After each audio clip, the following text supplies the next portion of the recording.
A powerful and potentially historic winter storm has begun sweeping across the United States, threatening widespread snow, ice, and dangerously cold temperatures from the plains to the northeast through Monday, January 26, 2026.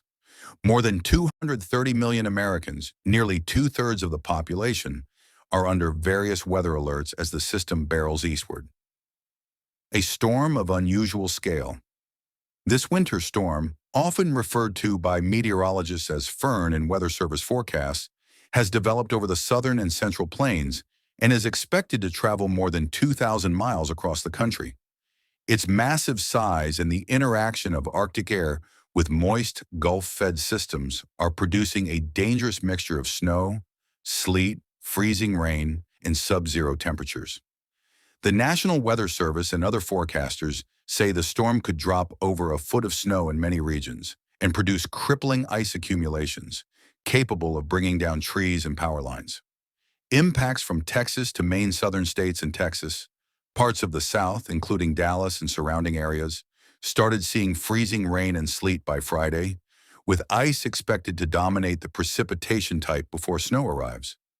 Ice layers of 0.25 to 1 inch or more could form, especially along the Interstate 85 corridor through the Carolinas, leading to dangerous travel conditions and higher risk of power outages. Midwest. Heavy snow is projected across the plains and Ohio Valley.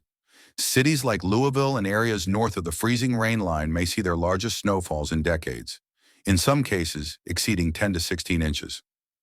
Mid-Atlantic and Northeast. Major population centers including Washington, D.C., Philadelphia, and New York City are in line for significant snowfall, with totals commonly expected in the 8 to 14-inch range as snow transitions to periods of sleet or light freezing rain.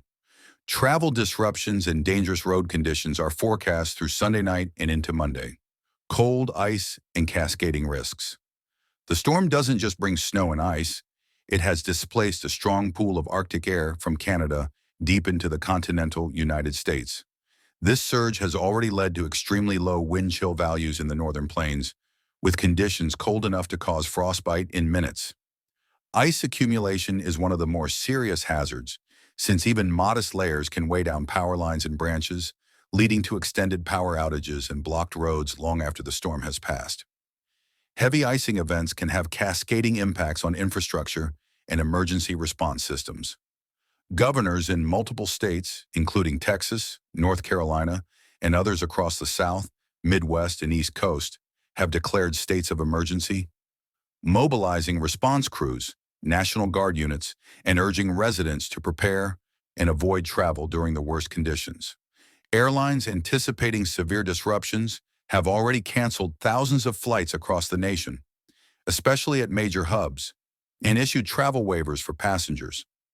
What this means for residents, authorities are strongly urging people to stay off the roads if possible during the height of the storm, prepare emergency supplies including food, water, medicine, and backup heat sources if feasible, monitor local forecasts and warnings as conditions and snow/ice totals can vary significantly even over short distances. The storm is expected to wind down by Monday evening, but the impacts, especially due to cold and ice, may linger into early next week as communities work to restore services and clear transportation networks.